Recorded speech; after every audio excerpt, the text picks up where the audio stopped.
motivated to join this expedition because my friend Ashraf is the one who brought me here. And the second motivation was I wanted to do something new and something adventurous. I wanted to go to places where no one has ever been. I wanted to see things that no one has ever saw. When I found the ad on the internet, it automatically called me. That sense of adventure I was looking for a very long time. I never had this before. Get out of my bubble, doing something unusual. And this really motivated me. The combination of Madagascar, off-roading, fit the right bill. I like adventure and I like travel. At my age, let me do something different which I have not done before. And I had a group of friends who wanted to do the same. So that's what prompted me to contact Venki. I really wanted to try that. Off-roading, driving into the wild is something I really like. So I contacted Nomadic Road and they told me Madagascar was on the map. Adventure, something new, something wild, something crazy. And I think this is what we got.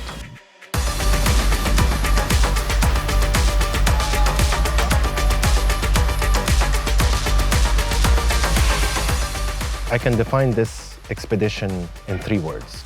It was fun, challenging, and appreciation. Intense is definitely 1. Fun is 2. And 3 would be rough. Refreshingly tough grind. I was hoping for some challenge in this expedition, and Madagascar exceeded all my expectations. It was extremely challenging. It pushed me to my limits, and it made me realize the potential of what I can do when I'm out of my comfort zone. A true adventure. Every day I'm waking up really excited about how's this day gonna go, who's gonna get stuck, which car is gonna get broken, where are we gonna sleep, which village are we gonna reach, is the ferry gonna be working or not? Just by definition, the RN5 is unpaved, almost as if it was designed to be challenging, and we have to adapt to the conditions, to the unexpected. Adventure, adventure, adventure.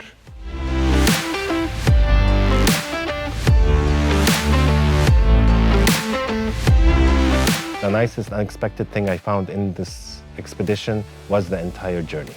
From the point we arrived, meeting the team, meeting the travelers, meeting our cars. But what really clicked for me is the friendliness and the hospitality of the Malagasy people. The nicest thing is it never goes as planned. And I could never imagine how much time we could waste getting stuck cars out, and you eat this food and you sleep in this bed and you drink this water. That's it, man. You're stuck here till you see what you're gonna do next.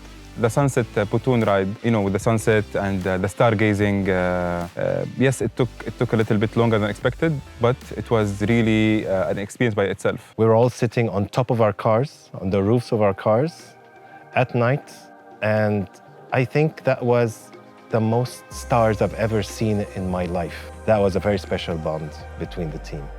I saw the Milky Way for the first time in a very long time. For me, this is one of the most sublime experiences I've ever had. I was expecting to look at the road, not the sky.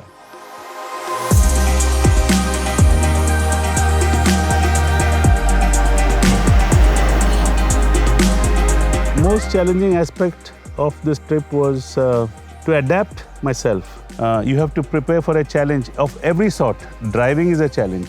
Dealing with that vehicle is a challenge. The most challenging aspect in this trip, for me, I would say definitely to live all aspects of the adventure of the wildlife. So eating, driving, and going to the bathroom, and sleeping as well.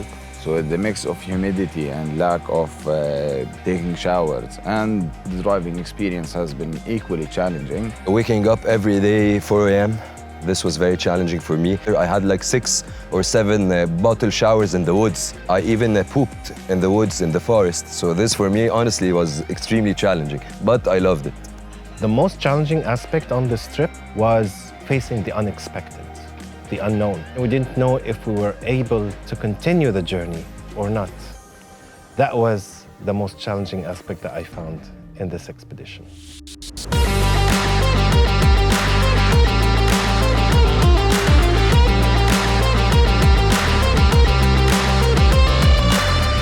Driving on the dirt road itself is a rebellious thing. To be able to do that, stay in the wilderness, was itself rebellious. So the very fact that I came for the trip was rebellious. Driving in the middle of nowhere, in an undeveloped part of this country, this was pretty rebellious, I think. The most rebellious thing I've done is racing with David and Fakhri. It was funny to see how each was. Some of us took the easy path, but in order to overtake, we would take the rougher path. And that dynamic with high speed and deep craters. The most rebellious thing I've done on this expedition is getting into the houses of the villagers, eating their food. It made me realize the hardships of the Malagasy people and in their villages, and the love that they show for the travelers across the road.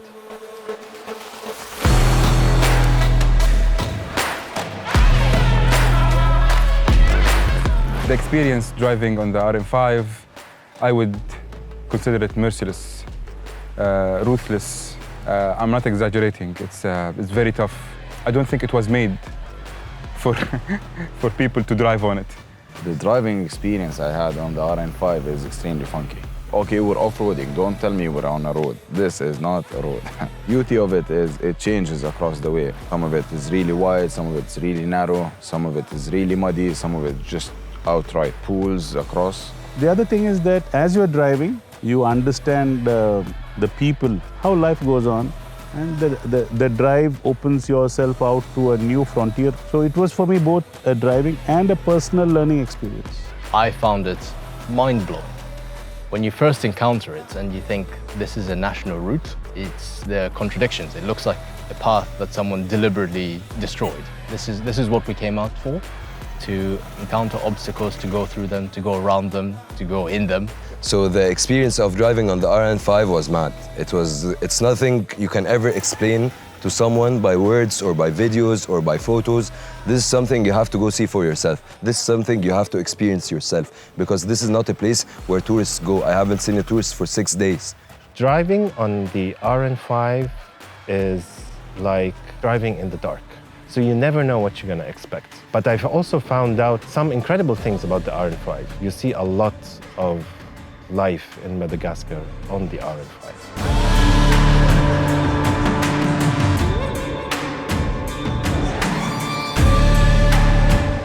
How do I feel about not finishing the RM5? Of course, I'm disappointed, definitely, naturally, because the road grows on you, and the challenges they are extreme, yes, but when you finish them, you say, I want more.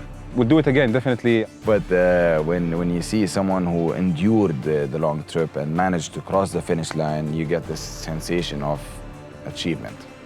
Our trip was cut short, which is part of the adventure, part of the unexpected spirit, which unfortunately hit us a bit harsh when we found the pontoon sunk, and then we could not continue our trip. I'm a person who tries to make the best out of every situation. So I look at the positive side. Okay, that's it. You had enough driving, and then discuss with friends. And when he came up with the idea that we'll do the unfinished road, then immediately my mind woke. I said, why not? This suddenly became an ambition now. My idea of an adventure before this trip was just like maybe taking a walk in the woods, in the park, Now my idea of an adventure is like packing your shit in your car and heading down a road. You cannot explore somewhere that's easy to go. This is not exploration, this is just travel. Exploration is totally another thing. So adventure is exploration. It is a fantastic country in that it's so remote, it's beautiful, it's stunning. And for me, the perfect adventure is one where you face natural elements, preferably. They challenge you, they present a little bit of danger. Adventure should be something that definitely makes you grow. Now the bar is really high. When you go unplanned, discover uncharted territories, unexpected pontoons and machine problems, this is an adventure for me. How to solve problems as you go. Then I have photographic trips. So this is a new one where you added the driving element. It has opened a new door, and I will keep exploring that channel more and more. This adventure is quite unique. I truly enjoyed it. And honestly, you guys have made it so much easier for us. The support, the approach of how you deal with us and you support us is quite endearing and it's quite nice. And I thank you for it. I am glad I've done Madagascar. It is a once-in-a-lifetime trip for me, and it is a real adventure I'd recommend for anyone.